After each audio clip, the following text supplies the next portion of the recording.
You never know until it happens.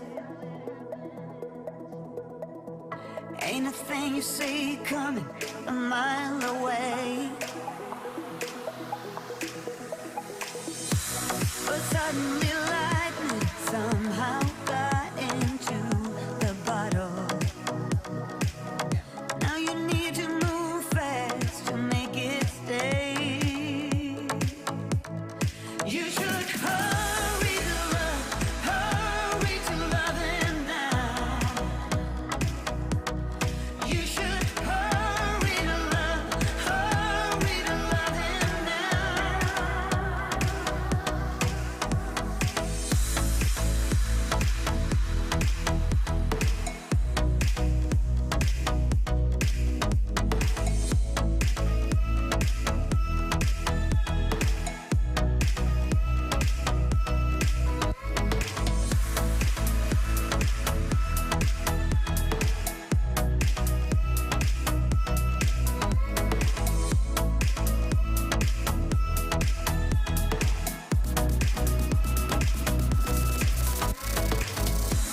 It's gonna get better, it's gonna get worse.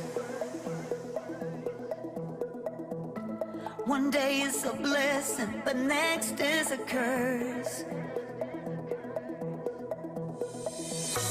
But that's how it is, that's how love's supposed to feel. Like God and the devil have struck a deal. You should hurry to love him now. Oh, you should hurry to love him now.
Every change has a reason. Baby, let it come to you. Every soul, every season lives outside of status quo. If we stop believing we're meant to be, expanding our abilities. If the passion's gone, we are doing it wrong. Baby, you and I should start living now. With the whole world at our feet, we could stay or we could leave. There is nothing in between. So baby, we should start living now. 'Cause we only have this life. Wanna laugh and wanna cry. I don't wanna waste my time. So baby, we should start living now.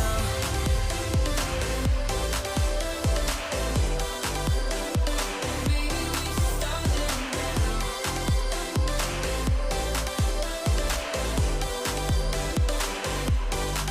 We are close, can you feel it? Something is behind the clouds. We just have to believe it, that we can make the sun come out. Let us lose ourselves in a fairy tale. Who can say what's wrong or right? We're the only ones who can decide. Baby, you and I should start living now.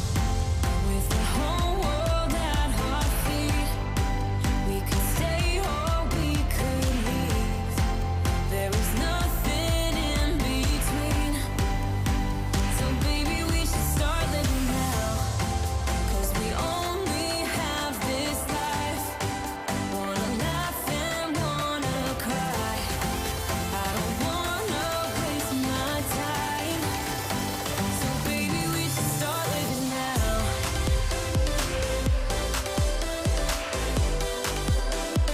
Baby, we should start living now.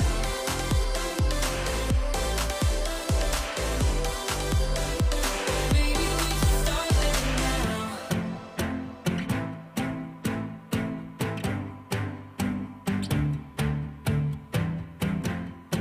I don't wanna waste my time. So baby, we should start living now.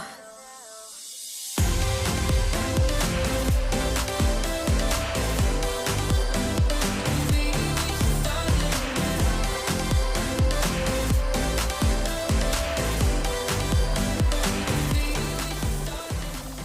Hello and welcome to this episode of Q&A with the Hombre. Hope you guys are having a good week. It's Wednesday hump day and it's time to do Q&A with the Hombre. Hey, I'm a poet. Look at that. All right, so hopefully you guys are having a good week so far, and hopefully you guys were able to check out the Mezcal Monday episode we did on Monday, and checked out that Raicilla that we did. That's the one I'm sipping on right now. This thing is so good. This Loba de la Sierra, it is amazing. I've just been thoroughly enjoying it. You know, normally with Raicillas, I visit them every once in a while, and they can be really funky flavor, but this one isn't. It's got a really beautiful flavor profile. Love it a lot, especially for Maximiliana. I mean, it's so much that that much of the bottle's gone already. I already drank over half the bottle.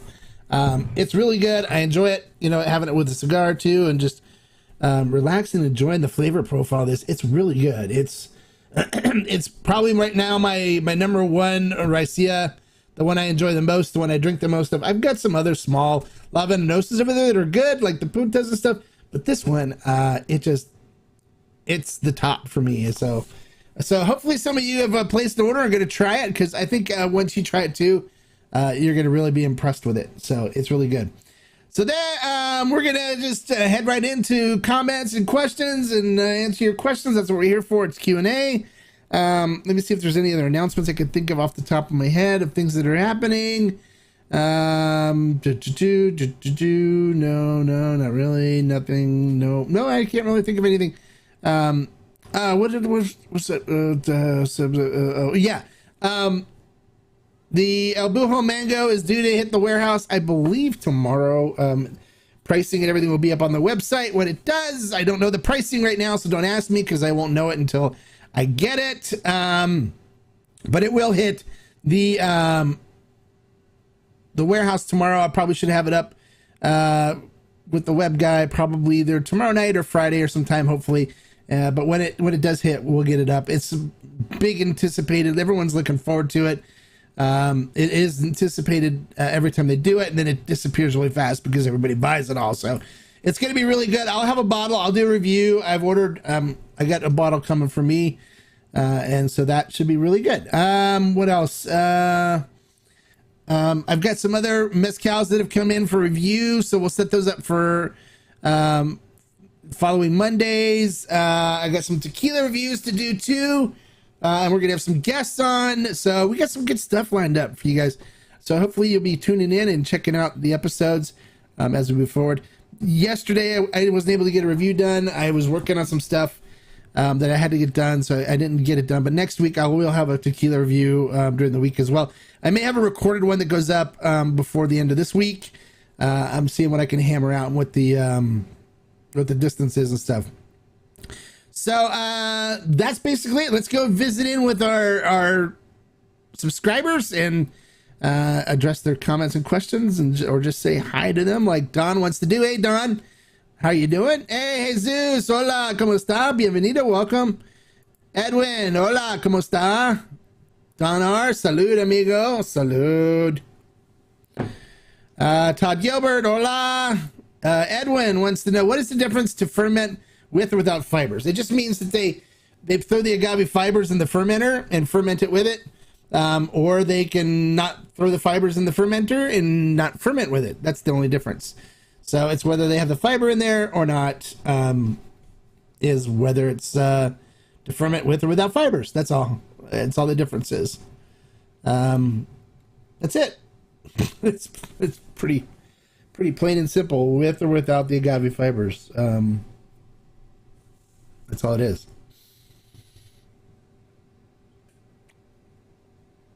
Is there something else you want to know about it? Or, I mean, I don't know. All right. So,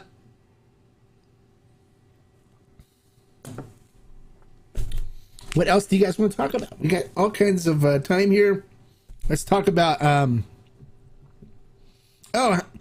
for those of you that are doing your aging stave projects, how are they coming along? What do you got so far? Let me see mine.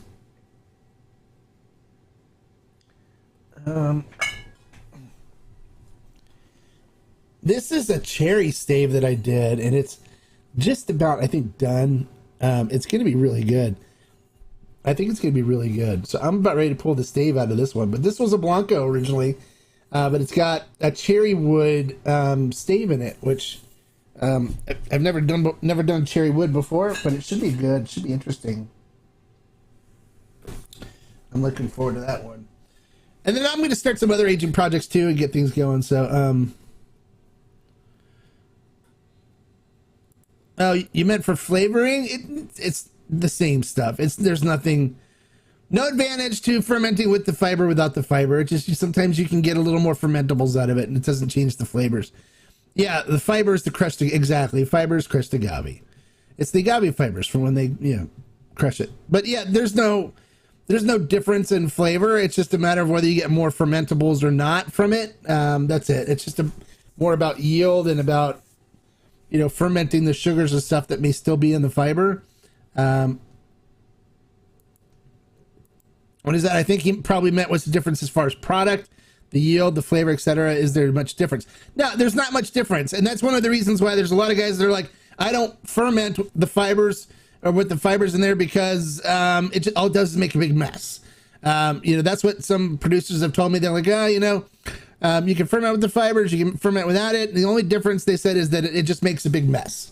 So that's the only real difference, is for what I've been told by producers. So, but with, mezcals, you have to ferment with the fiber if you're ancestral, because that's part of the rules. That's part of the law. Where if in order for it to be called ancestral, you have to distill with the fibers and ferment with the fibers. So So that's part of the, and then most of the time too, because it's hand crushed, they're not using it to Ona or something to extract the sugars out of the fibers. They just throw the fibers in a little bit of spring water and just ferment it that way.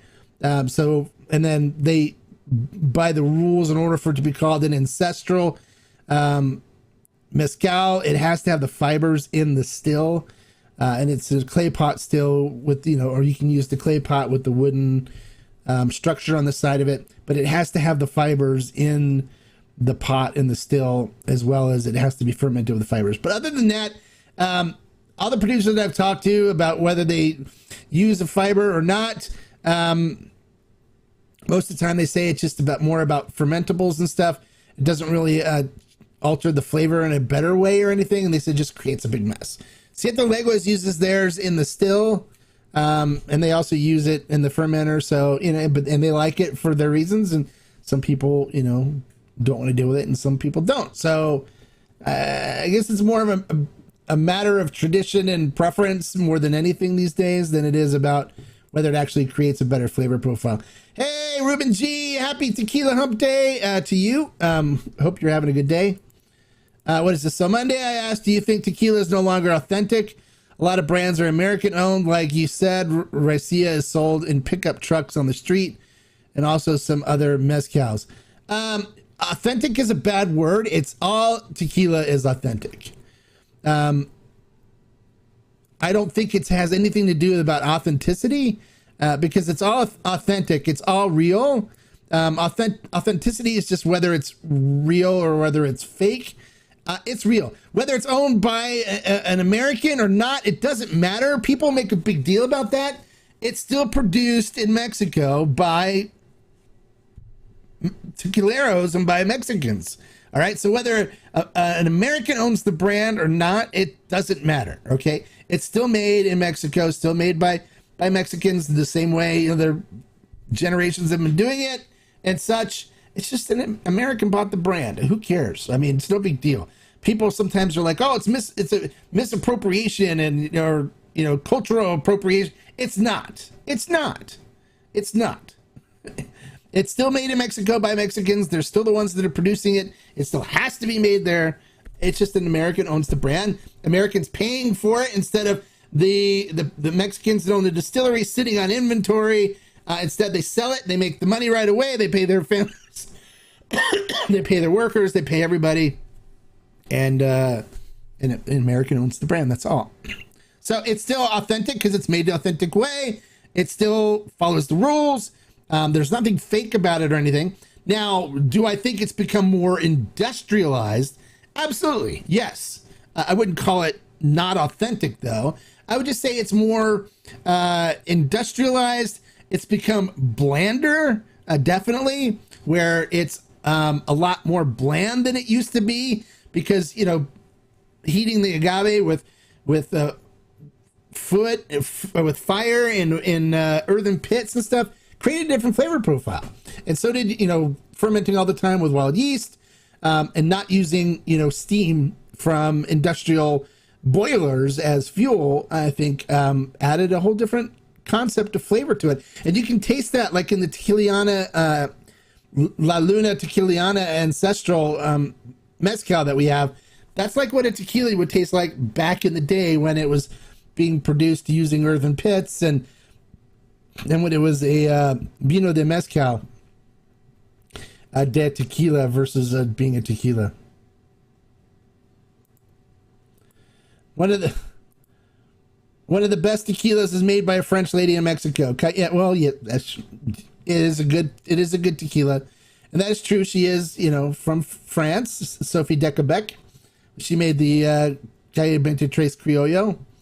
Yeah, it doesn't matter. There's no appropriation or authenticity question about it. It's not, and I see like people are like, oh, Kendall Jenner and her, 818 tequila, there's cultural appropriation and all this. It's like, come on, people, get over yourselves.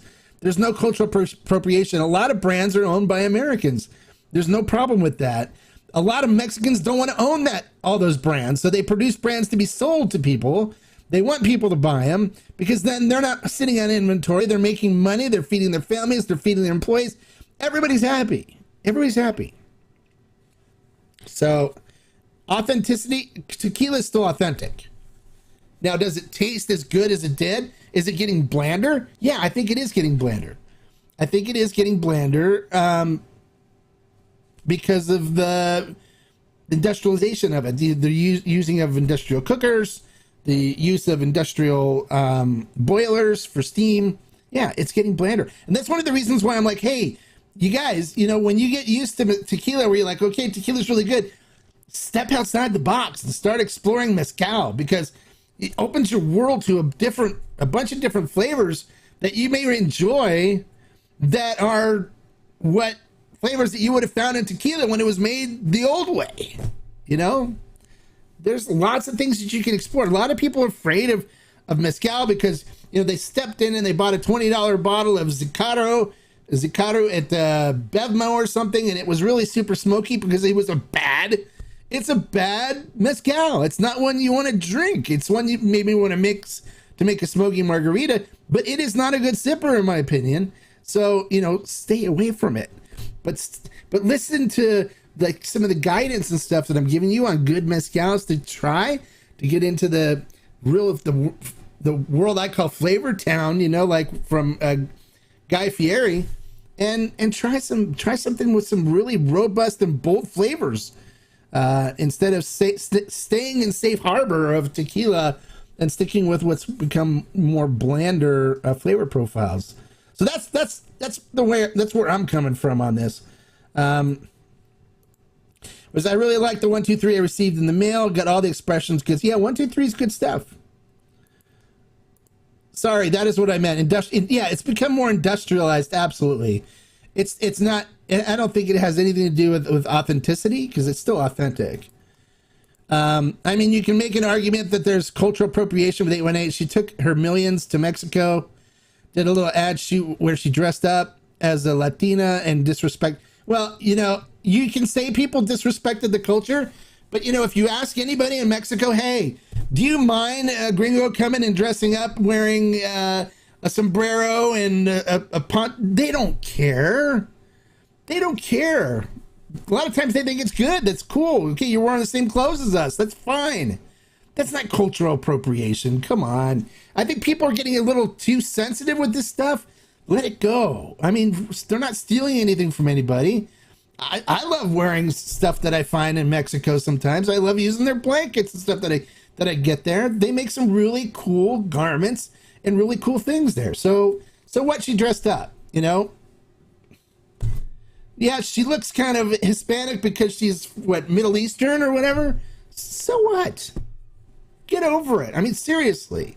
People go crazy about this stuff. I keep seeing these things on Instagram, and I crack up because there's a guy's like, does this offend you that I'm wearing this? He's wearing a sombrero, he's wearing a mustache, and he's wearing a poncho, and like all the gringos were getting like, oh, that's horrible, cultural appropriation.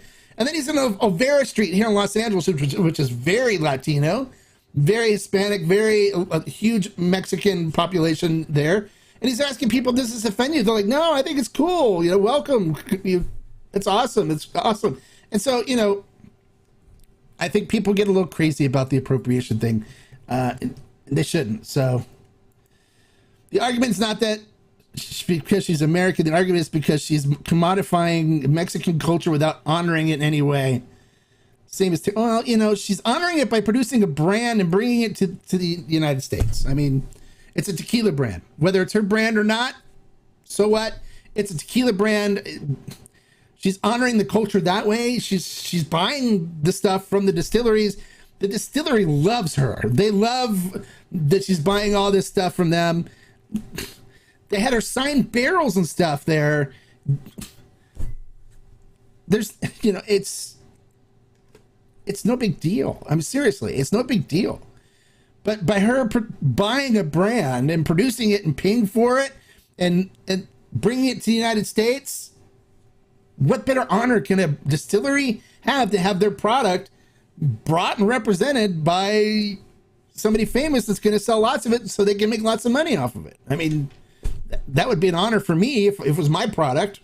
If I had a product that I was making and a celebrity wanted to buy it and sell it and stuff, I mean, that would be an honor for me.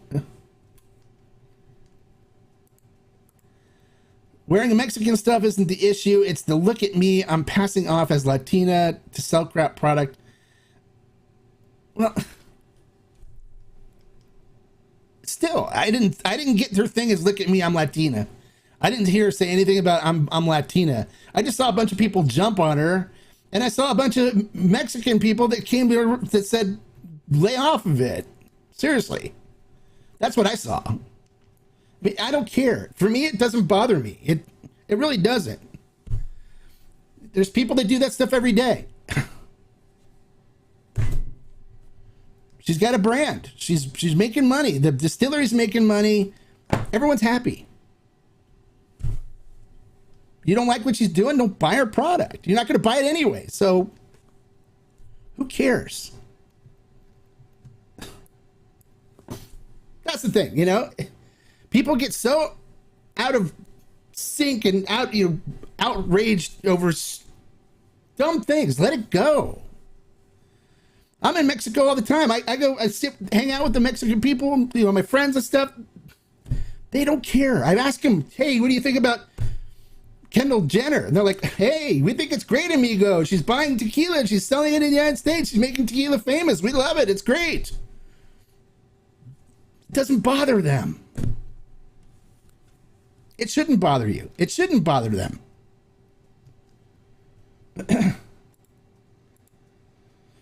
I'm sure the distilleries do love it. They're making boatloads of cash and adding to the swill pile. There you go. I mean, everyone's happy.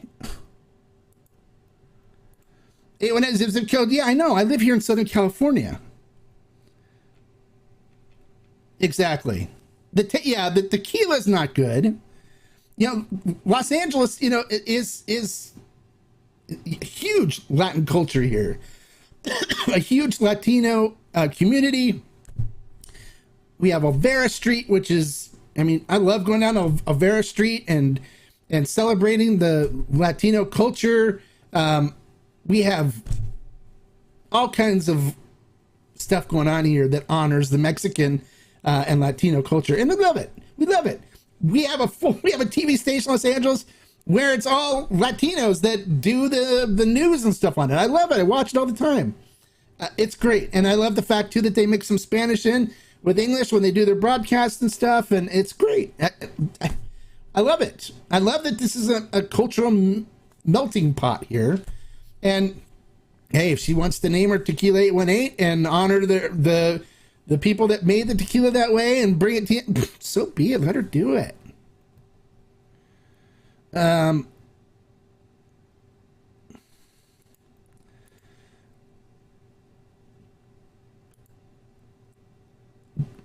Goof said, Gurkle said, thank you, Hombre, this outrage. I think it gets ridiculous. I don't think it's stupid, but I think it gets ridiculous at times where people get offended about things that's like, they feel like, and I think what it is people feel like, oh, this is cultural appropriation, so I feel like I should be offended by it, when the people that they're being offended for aren't offended by it. So it's like, there was Americans owning tequila brands way before Kendall Jenner did. But the fact that she's a celebrity, she dressed up wearing some garb. How do you know some of these other brand owners didn't dress up wearing Mexican clothes and stuff before, and clothes that they bought in Mexico that made them look Hispanic? So what? Seriously. Yeah, it definitely is good enough for her target market. It's it's not meant for connoisseurs. That brand was never meant for connoisseurs. It's not meant for us. It's meant for the people just turning 21 that want to get shots and want something that's smooth and wants to get drunk and doesn't really care too much how it tastes, or doesn't want something that's super sweet. That's her target audience. So that's what it is. Terramana, yeah, The Rock is Hawaiian. He's Samoan. He's not Hispanic, but he owns his brand and he does a good job of, honoring the Mexican people by, talking about it, stuff in his commercials and in his as marketing. And he's getting tequila in the hands of people that may not have been tequila drinkers, if not for his brand, which I personally think is awful. So, it is what it is. Yeah, there's a lot of crap tequila product on the shelf. There is. There's more crap tequila product on the shelf than there is good. And a lot of the crap tequila products that are on the shelf are owned by Mexicans. They're Mexican brands. They're owned by the distilleries. And they're crap. So we can blame both, American owners, Mexican brand owners. We can blame everybody. It's the distilleries that are producing this crap. They're the ones to blame. I think there's a reasonable way to discuss cultural appropriation, and I grant that the way some people talk about it is dumb. Our favorite bartender did a video on it, and it was as bad as you think. Yeah. I'm sure it was.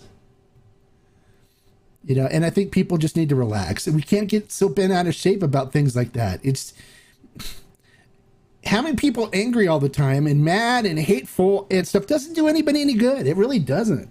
That's not what life should be about. Life's too short to be running around hating and hating for reasons like that. It's like, we have guys on the street here in Riverside that pull their pants down and show their butts to everybody on the street corner. Homeless guys that are mentally ill. We should spend more time worrying about doing something about them than whether somebody dressed up looking like a Hispanic or Latina or whatever. We got other things we should be worried about. Or, so many other different things. But people, it's like people sometimes need a reason, I think, need a reason to be angry. Over tequila is a very happy spirit. People should not be angry about it. You want to be angry? Drink whiskey. Whiskey will make you angry. You don't need to be angry with tequila. Did you ever see Tequila Aficionado's review on 818? I don't know what they were smoking, given it's so much. I didn't see it. No. I don't deal with them. I don't watch them. So, I'm only offering Fortaleza next if I can find their añejo. Ordering Fortaleza. Oh, okay. Yeah, their añejo is hard to find. It's because, once it gets out, it's... When I was talking to Guillermo last time I was there, he said to me, he goes, I said, you gonna ever get an extra añejo done again so, you can have it, or even think about releasing one? He goes, look, every time I fill up a barrel of añejo, it's already sold before I fill it up. So it's sitting there already bought a year in advance. So when it comes out, it goes quick. People buy it all up. So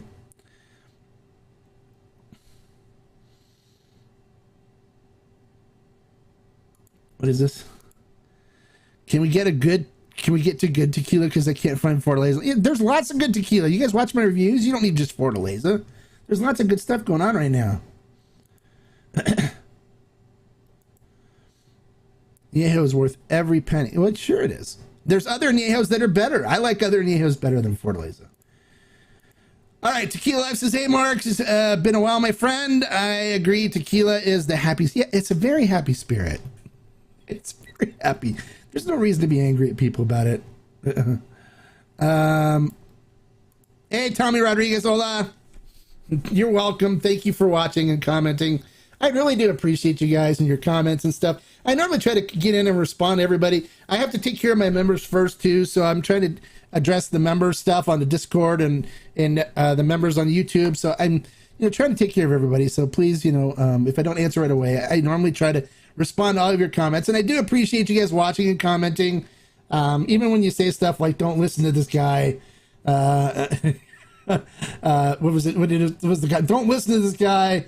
Don Julio 30 is awesome, and so is 1800 Cristalino or something like that. I was like,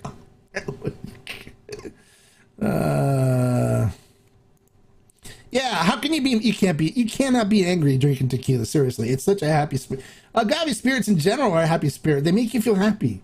You know, whiskey is what you drink to get angry. Have you heard Fortaleza used to let visitors cut the pencas with their machete until some gringo almost cut off their own leg? No, I didn't hear that. But I can see it happening. I definitely can see it happening. Espelon is better than... Oh, gosh. Really? Come on. You would love to watch me showcase all the bottles you have in your... Oh. That would take forever because it keeps growing too. You guys can't see all the stuff that's down on my floor here. I probably have 125 bottles over here and another 60 bottles on the floor over here. So probably 200 bottles on the floor. And then not to mention all the stuff on the shelves. It would take me forever to go through all these bottles. And then I have a closet full of tequila over here too. I've got so much stuff. It would literally take me forever to go through everything in the collection. So, I don't know. If I get motivated, I may do that. So, if you want Fortaleza Añejo, you have to go to a crossroads and sacrifice a small... There you go. They bury its bones in the center. Then in 6 months, you'll have the opportunity to buy. There you go. We get it. We get it in at Fermented still, actually quite often. So just keep an eye on it. You can actually go now and you can go and add your name to an email list when it's out of stock. And as soon as it comes back in stock, you'll get an email telling you it's in stock, because it does come in stock. It's been in stock several times over the last month or so. So if you go to Fermented Still, Ferment and Still. Everyone always says Fermented Still. It's not Fermented Still, because you don't ferment a still. It's ferment and still, like ferment it and then you distill it. So Ferment and Still. And you go to Fortaleza Añejo, and then you'll see it says add me to the list to be notified when it comes in. And if you can get your email address on there, and as soon as it comes in stock, you'll get notified. You get an email that it's back in stock and you can go get it. We just updated our inventory system. We've been working on some solutions for that because we've had some issues where things have been out of stock, but the counts were off. So we're working on that too. So it updates pretty well now, and it's keeping things pretty much on track. We've had a couple things where they're off, but we're working some bugs out on that software right now. But as soon as it comes into the warehouse, you guys get notified. So that's what I recommend doing if you're waiting for Fortaleza Añejo.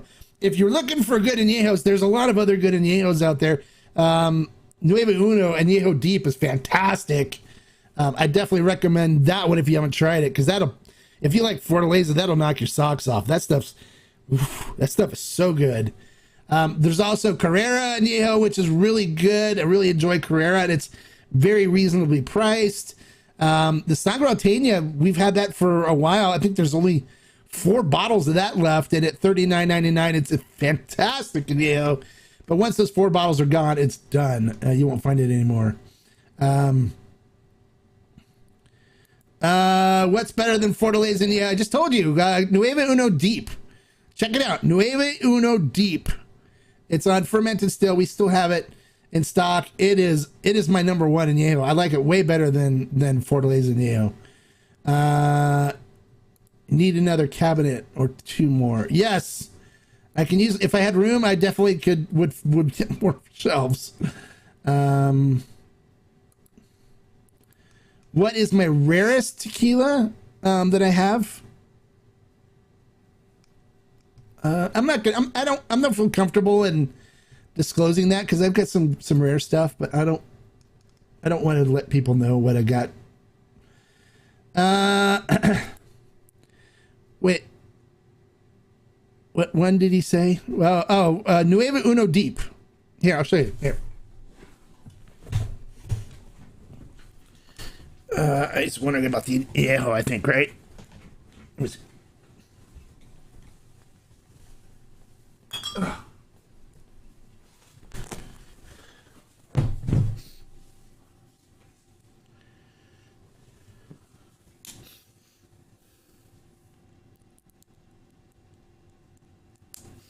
All right, so here you go.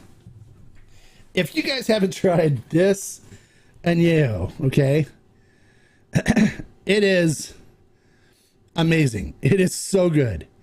My favorite añejo, Batch Nueve Uno. It's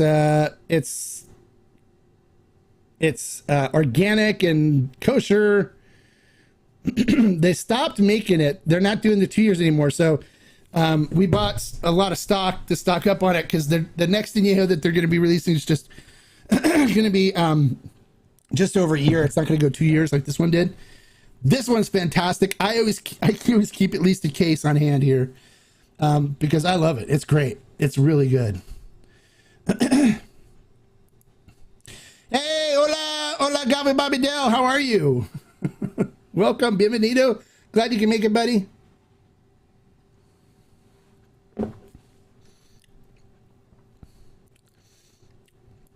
I want to try it again, but there's just too many other good añejos at good prices. Tapatio añejo punches way above its weight in my opinion. It is usually around $50. Yeah, I'm not a huge fan of Tapatio añejo. I have others that I prefer over Tapatio. What is your rarest, most expensive bottle? I'm not going to get into that because then, next thing you know, someone's breaking into my house and stealing my rare and expensive bottle. So I'm not going to get into that. Hombre's rarest tequila is what the Pope drinks. Yeah, there you go. My rarest tequila is Fortaleza Añejo because nobody can find it anywhere, and I've got bottles. That's the rarest. No, I'm joking. I do have 42A. I mean, that's pretty cool, right?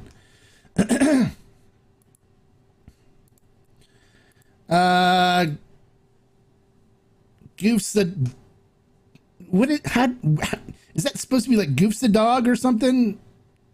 You're welcome. I'm trying to figure out your name. So, any idea when some of the La Lunas are coming back in stock? I'm almost out of the regular Tequiliana. We just put an order in for the regular Tequiliana. It just came into the distributor, so we'll have more of it probably by the end of the week. So keep an eye out. Put your name on the email list. You get notified as soon as it comes in. We should be placing an order for it today. Tears of Urona price keeps, all of them are going up, but I think Tears right now is not one that I would recommend because of the price and stuff. It's good. If you haven't had it before, try it. But there's other extra añejos I would rather buy for the money. So, yeah, Don found it for $249. That's expensive. It's too much. I don't think it's worth it. Tears is good for a one shot, but I don't think it's that great. I'd rather have Tapatio Excelencia. I think that tastes better. I even think that the Cascanes number 9 extra añejo was way better than Tears because it's just super full of agave, which I like. Tears, it's hard. You're hard pressed to find any agave. So,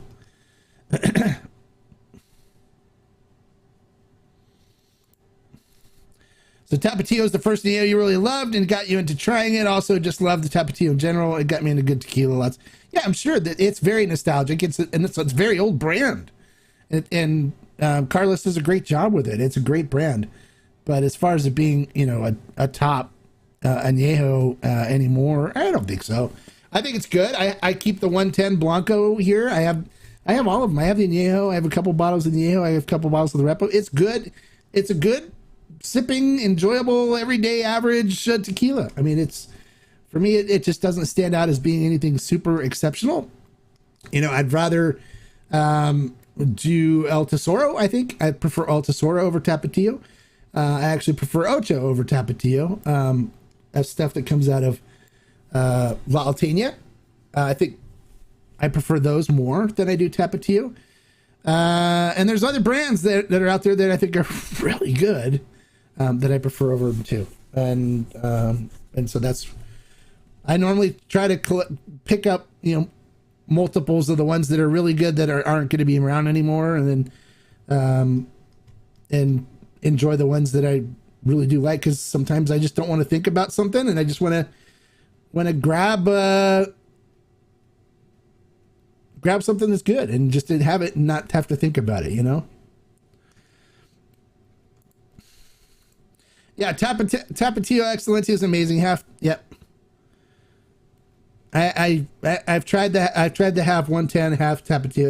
It is good. Whenever you do something like that, like even with Fortaleza, if you take the still strength and you take their añejo and you mix it 1-to-1 with the still strength Blanco, it really makes the flavors of their añejo pop. Makes it a little more enjoyable, and I enjoy that. So occasionally I'll do that. I did it with the Lote 42A, and it makes a great Joven. It's fantastic the way the flavors pop from that, considering that there's extra añejo in that one as well. Usually when I drink it, that's what I do, is I'll put 1-to-1 mix of Fortaleza still strength in with the 42A. But I you don't see me buying too many bottles of the regular añejo. I mean, I have one bottle where I did a review, and that bottle still is not empty. It's still practically full because I really don't visit Fortaleza that often. I should probably just get it drunk, finish it just to drink it, get it off the shelf. I may do that and enjoy it with a cigar or whatever, but it's not one that I go visiting often. The flavor for me is not what appeals to me. We all have different flavor things. It's a fantastic tequila. I'm not saying there's anything wrong with it. It's fantastic. It just doesn't suit my tastes. That's all. What's my worst tequila? I have a bottle of Sincoro downstairs, and 818. I have 818 Añejo in Blanco. I got Terramana. I gave Terramana to the neighbor. His wife loves it. So I dumped that bottle out, got it off. I have that Gran Coramino too from Kevin Hart. I got that bottle of swill. Matter of fact, it's right here. This bottle of crap too. I've got quite a few bad ones that were sent to me for review and stuff that I don't know that are here. I normally save them for friends that come over and stuff. So Phil G says this week we purchased a bottle of Fortaleza, which is outstanding.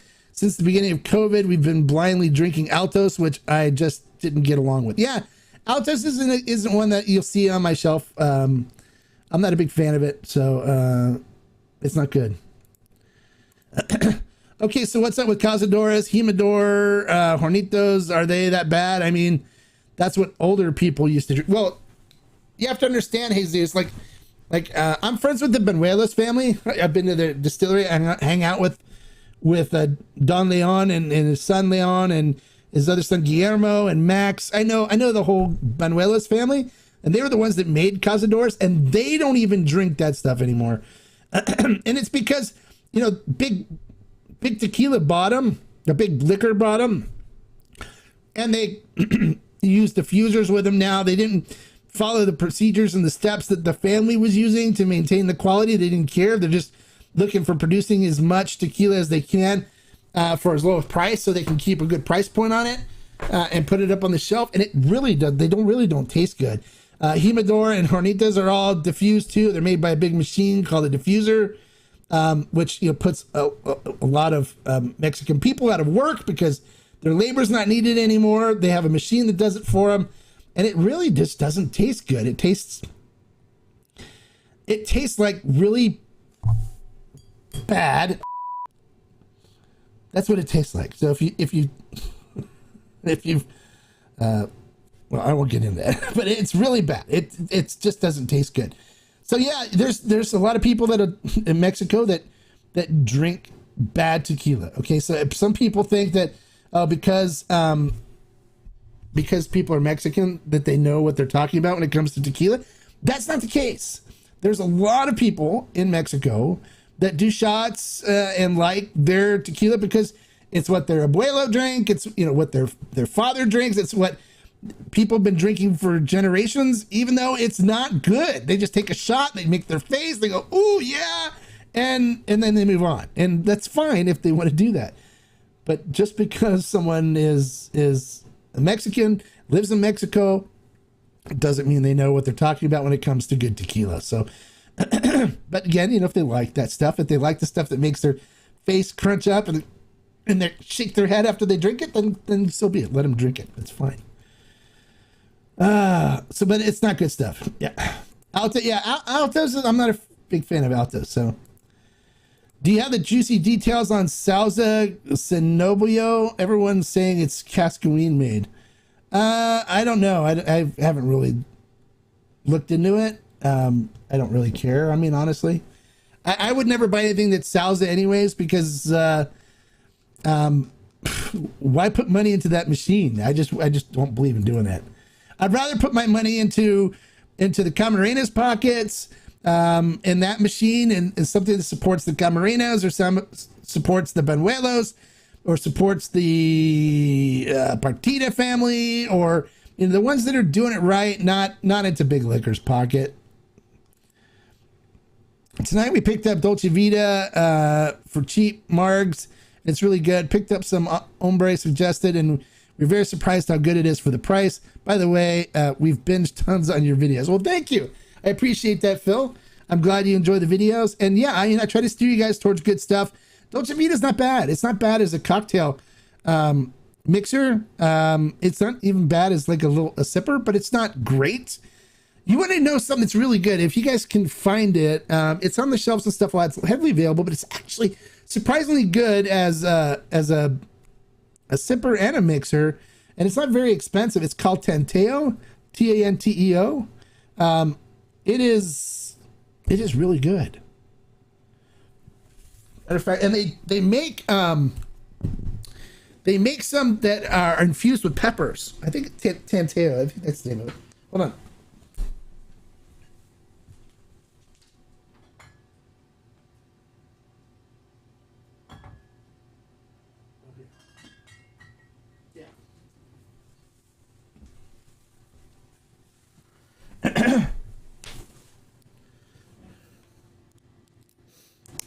Yeah, here it is. So this is Tanteo, right? So this one's infused with jalapenos. They have habaneros too, and they do chipotle as well. And I think they just added a new one. I forgot what it was, but their regular Blanco is very reasonably priced on the budget side too, and it's actually pretty tasty. I actually enjoyed it. They have agaveros that make them for them, so they really grow good agave and really treat the agave well.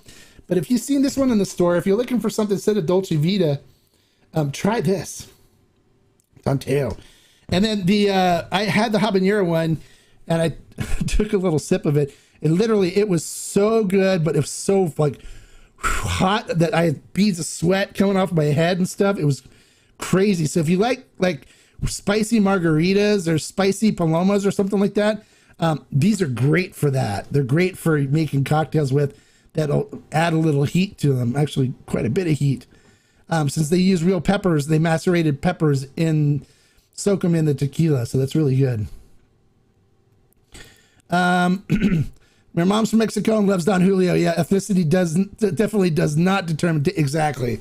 Yeah, I have friends, when I go to Mexico, I have friends that are like, hey, hombre, and they're like, hey, you want to sit down and have some shots with us? I'm like, well, what are you guys drinking? They're like, oh, we're drinking Jose Cuervo Tradicional. And I'm like, no thanks. Yeah.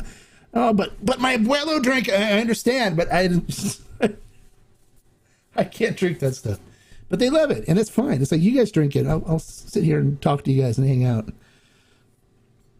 And actually, I have a lot of friends too that are producers that drink their Cristalinos and stuff. And I was like, hey, have dinner with me. I'm like, okay, let's have dinner. We go get some really good carne con su jugo, and they're drinking a Cristalino, and I'm like, yeah, like, you want something? Like, no, it's okay. I'll have a beer. I'll have a cerveza, some Modelo Negro, please, until we get to where there's good tequila is, and then I'll drink the good tequila with them. So yeah, so there's a lot of bad tequila on the shelves, and not all of it is American owned. There's bad Mexican brand owned as well. So everybody's responsible. It's not strictly a Gringo owned thing. I wish it was, because then we could just blame the Gringos, but it's not. The Gringos are just the ones that are buying it, which is, which if the distilleries weren't producing it, they wouldn't have anything like that to buy. So I blame the distilleries.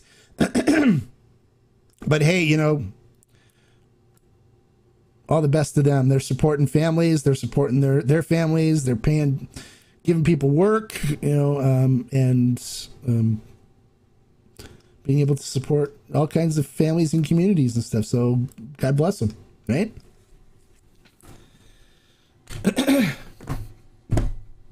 Wow, that was some good conversation going on. We really dove in deep in all kinds of things here, didn't we, today?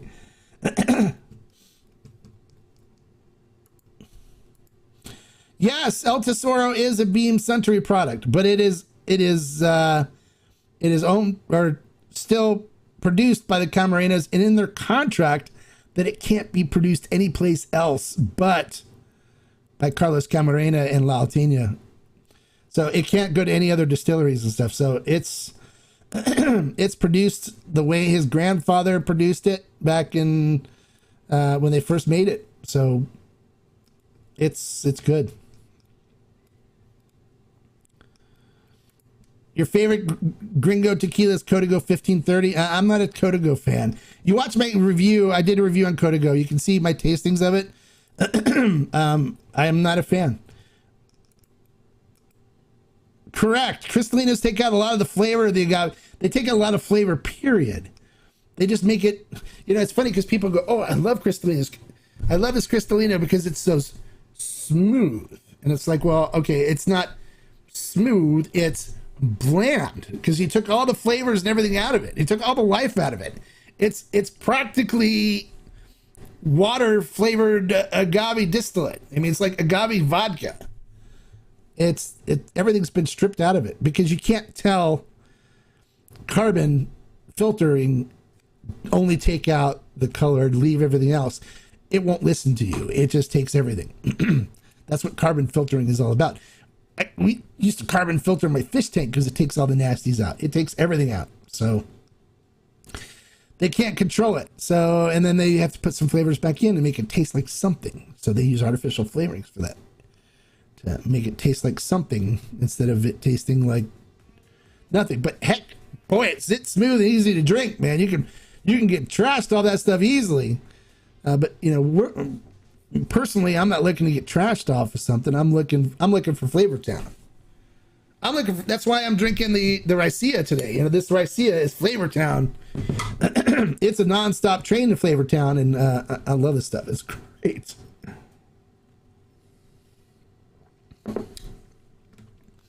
I swear. This stuff is chocolate. I swear, it tastes like chocolate.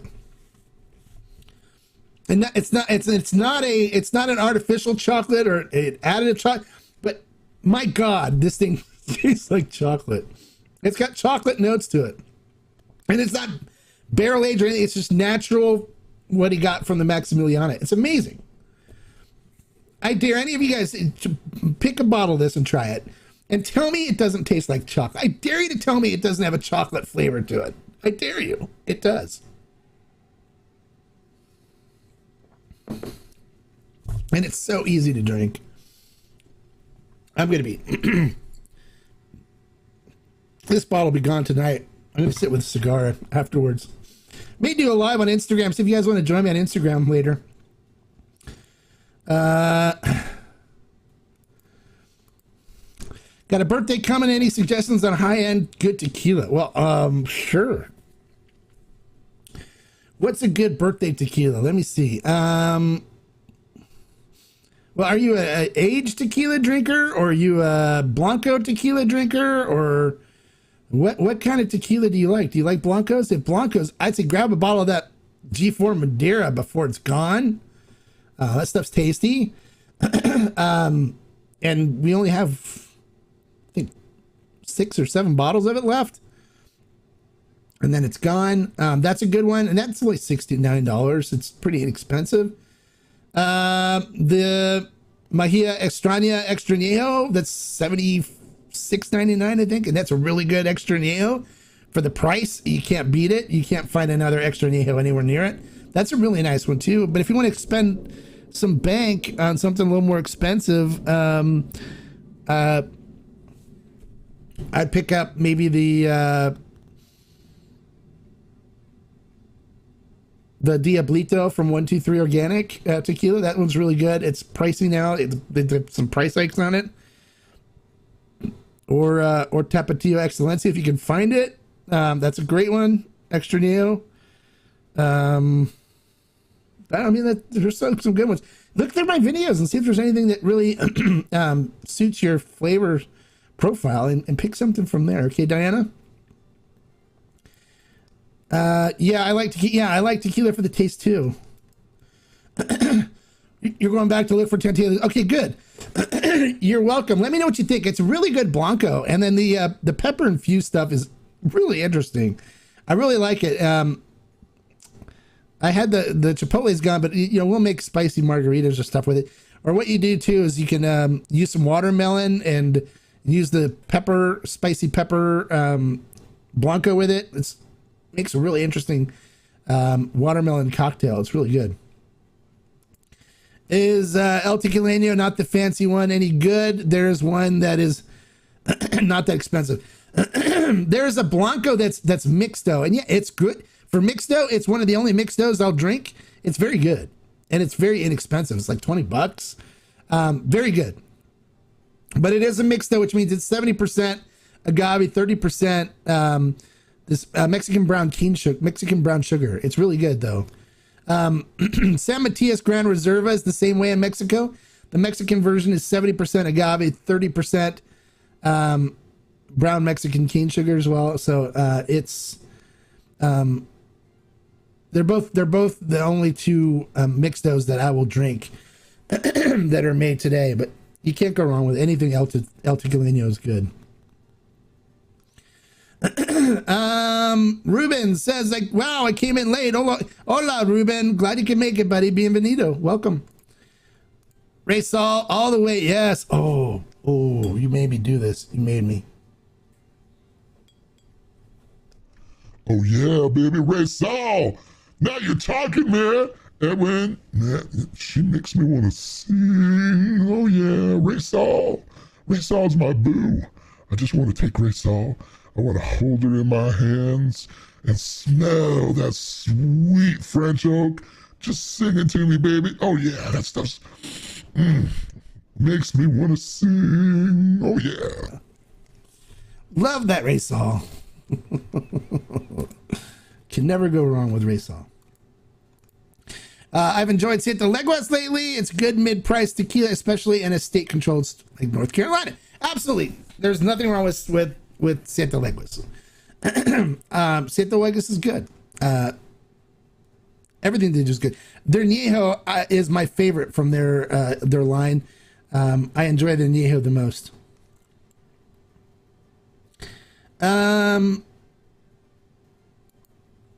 How do I rate Centenario? I give it a strong F. I'm not a Centenario fan. They used to, for a while when Centenario was out, it used to be good. I used to enjoy it. But then they started mixing diffused juice into it and the flavor just went, and now it just doesn't taste good. It has this bitter, gross taste to it. I'm like, no thanks. I'm like, oh, we blend with the autoclave cooked agave with diffused juice to create this patented flavor profile. Yeah, and it's like, yeah, no, it tastes like it does. It's gross. So Centenario is not one that I would recommend. People like it, and if you like it, drink it. No one's gonna fault you for it. But you won't see me drinking it, and you won't see it on my shelves here. It's not good. It was back when, what is it, the green strip on the label. I think that was the one that was where it was good. And then when it went dark blue or whatever, that was when they started diffusing it, and it just wasn't good anymore. So, what about Herradura? I'm gonna do a review of the whole Herradura line, but Herradura used to be really good before Brown Forman bought them, and once Brown Forman bought them, it's bad. It's not good anymore. So if you can find bottles on the shelf, you can still find some. If you can find some bottles on the shelf that are pre 2000, so like 1999 and earlier, buy those. Those are good. But anything after 2000, leave it. Leave it. I'm not a fan of Herradura. Brown-Forman did not help that brand at all. It's not good. I wish Brown-Forman would have just stuck with just importing Siete Leguas and doing that versus buying Herradura, because Herradura used to be really good. The old bottles of Herradura are good, very good. Phil G says, my 22-year-old kid handed me a shot of 818 on my birthday last weekend. Yeesh. Did you ask him what you did to make him hate you so much?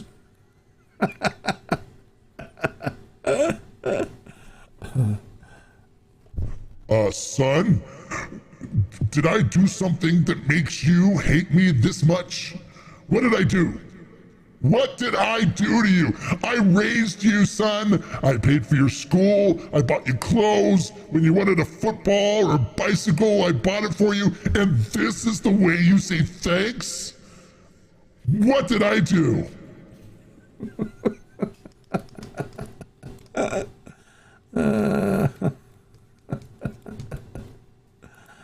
You poured the other half into your wife's margarita. There you go. Then your wife's like, why does it... Why does my... She's like... I don't know, but for some reason, this margarita all of a sudden starts to taste like our dog dumped in it or something. What's wrong with this margarita? It was tasting so good before. I was really enjoying it. I turn my head, I come back, and now it tastes like... What happened?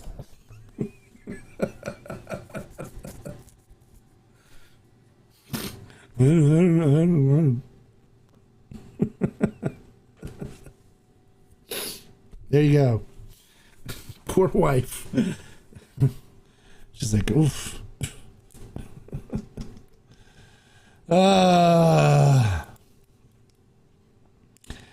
Yes, you have to teach that boy a lesson. Here, son. There. Here, son, come sit down. Let father teach you a lesson. This is good tequila. Here. Have a... No, we're not putting this in a shot glass. We don't need ice for it. Yeah, we're going to put it in a nice glass, neat for you. And you're going to sip it, and you're going to taste what good tequila tastes like. Are you ready? Are you ready for it, son? All right, here we go. There you go.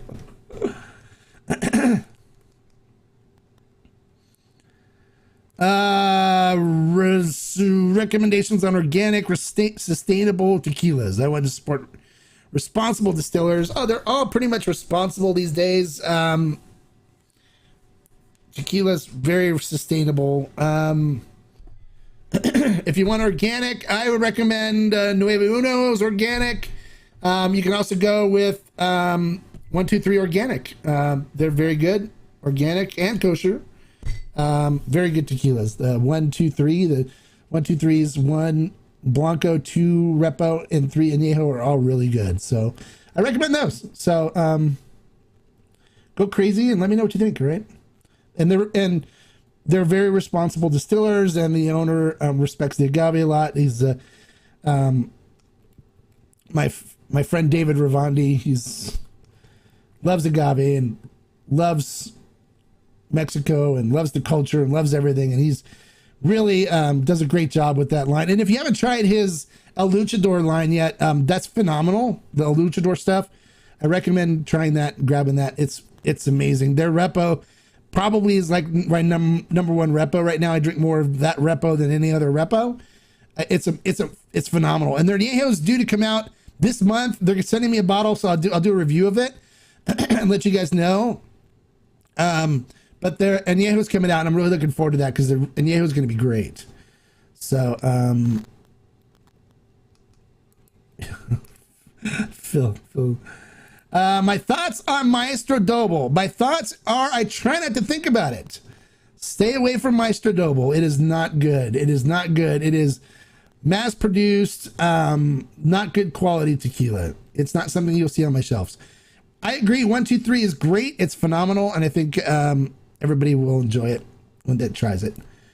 John Fernandez, you're welcome. You're welcome. De nada is nothing. I bought organic 123 Añejo at Ridgecrest, California. It was great, and I cannot find it on any shelves here. We have to go to Ferment and Still to get it in El Luchador. Dude, well, there's nothing wrong with ordering from Ferment and Still. I mean, we get to you quick. They get to you quick. Don had to order his online. Yes. As a matter of fact, David Ravandi orders from Ferment and Still too. I love it when I see his orders come through. But yeah, he orders from us too. We love his brands and support his projects because they're all good quality stuff. He really cares about the quality. The 123 Organic's an amazing brand, and then the El Luchador is amazing, and we love that he supports us too and knows that we're here to support him and everything he does. At least as long as he keeps producing good quality stuff with no additives and stuff. The minute he starts putting additives in his tequila, we're going to drop him like a rock. But I don't ever think he would ever do that though. So, I enjoy good tequila, but what do you use as the orange liquor in margaritas? I really like Harlequin, and it's not cheaper than GM. I don't put orange liquor in my margaritas. I use a Tommy's Margarita, which does not have any orange liquor, orange juice, or anything orange in it. It makes for a better margarita. So if you want to do it, it's basically 2 ounces of tequila, 2 ounces of lime. You take an ounce of agave nectar and an ounce of water and dilute it down and shake it up prior. And you put that into a shaker, shake it up over ice, and then pour it over ice, and it's phenomenal. That's all you need. You can look up Tommy's Margarita recipe online. You can find them. You don't need any orange juice or orange liquor or anything for it. Just let the orange go, and you'll notice, oh my God, wow, this is one of the best margaritas that I've ever had. So look up Tommy's Margarita. My friend Julio Bermejo is the one that came up with it out of his restaurant in San Francisco. It's named after Tommy's Mexican restaurant, which is his restaurant. The restaurant his family owns. It's the best margarita you'll have. Seriously, check out the recipe and try it. And come back and let me know what you think. Thanks for teaching us a lot. Hey, you're welcome. That's what I'm here for. I've been big into some 1800 Añejo. Something about the flavor works. Well, nothing's wrong. If you like 1800, you go. But try stepping outside the box and trying some other really good Añejos that I recommend and seeing and comparing them side by side and see if you end up liking something better. I bet you will. Sorry for all the no such thing as question. Okay, you're fine asking questions. That's what I'm here for. That's why it's called Q&A, question and answer with the hombre. That's what I'm here for. Answer questions. Wow, this was really good. It went by really fast. We're over an hour already. And you guys had some good questions. We had some good conversations going on. Talked on a bunch of things. Everyone remained civil, which was good. I like civility. I think it's good that people remain even keeled and even minded on things, even though we may have gotten a little controversial on it. But I think it's good. And I think that, we're all learning and sharing with each other. We like your opinions on stuff. Like, if Matt likes 1800 Añejo, that's great. That's good for him. Keep drinking it. But all I ask is, look, step outside and try some other ones, and try some of the ones I recommend. And the ones I recommend are going to be more, natural tasting, more traditionally made, better quality, and compare it against what you're drinking and see if you like it better. And if you do, then you're one step on the journey, one step further in your journey, which is what it's all about, right? So that's what I'm all about. It's, educating you on what you're drinking. Salud, amigo. Matter of fact, I'll take another sip of my Raicilla. Salud.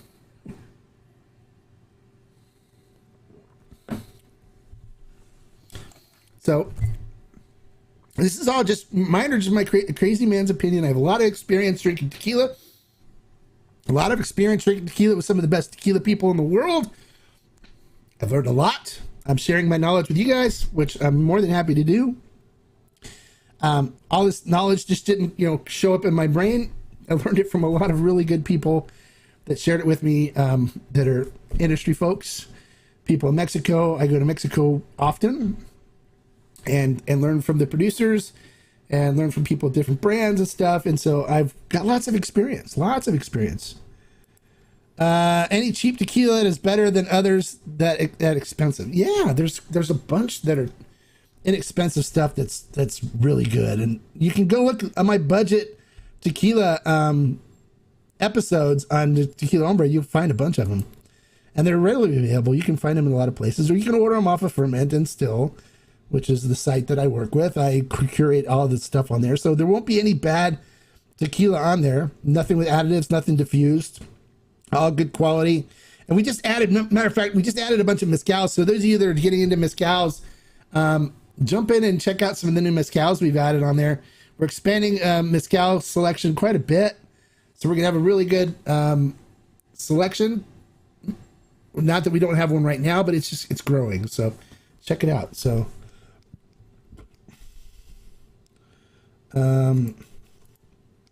I really enjoy the clean but almost flowery taste of Fortaleza Añejo, not so much the heavy caramely extra añejos. What would you recommend as equivalent for the flavor profile? There's a lot of stuff that añejos that are good. The Nuevo Uno, the one I recommended before, is very robust on the flavor profile. But it's also super agave forward. But and other añejos, well, actually, if you like flowery, try the El Luchador Reposado. It's flowery and fruity at the same time because of being aged in a white Burgundy wine barrel. There's a little bit of grapiness to it, but it has a really interesting floral taste profile to it that's really good. Try that one.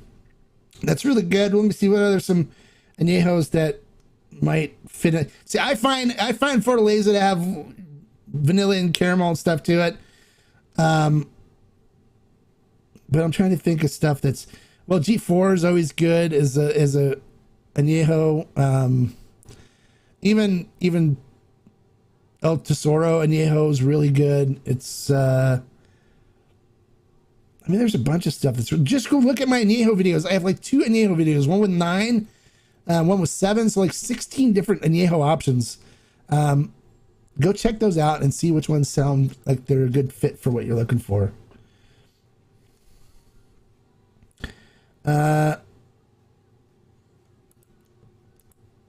Yeah, you can search my videos for a good repo. I recommend the El Luchador Repo. That's really good. That's amazing. It's the best repo I think we have that's out right now. Check that one out. It's really good.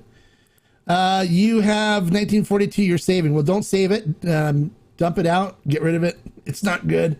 It's got a lot of vanilla flavoring to it and stuff. It's vanilla added artificial flavoring to it. It's not what a good tequila tastes like. But if you enjoy it, drink it. And there's so many other things you can get for like a quarter of the price that tastes better and is more natural. So just so you know, you're going to throw your 1942 you're saving. I'd say, well, I wouldn't save it. I just use it to clean my sink. I am not a 1942 fan. You're not going to impress me with that.